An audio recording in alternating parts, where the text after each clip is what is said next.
In an emergency, having the right gear can make all the difference. But what if you could make your own survival tools? Let's explore some easy and affordable DIY survival gear projects. First, a tin can stove. All you need is an empty can and some basic tools. Cut vents for airflow, add a small fuel source, and you've got a portable, lightweight cooking solution. Next, paracord projects.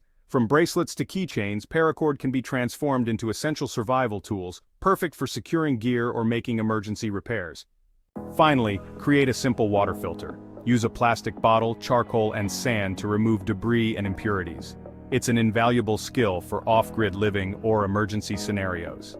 DIY survival gear is about resourcefulness and preparation. Start small, get creative, and build your collection of essential tools today. Hey, if you like this video and want more info on this topic, click on this video here.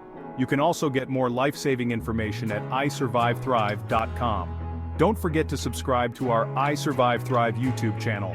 Check the description below for helpful links.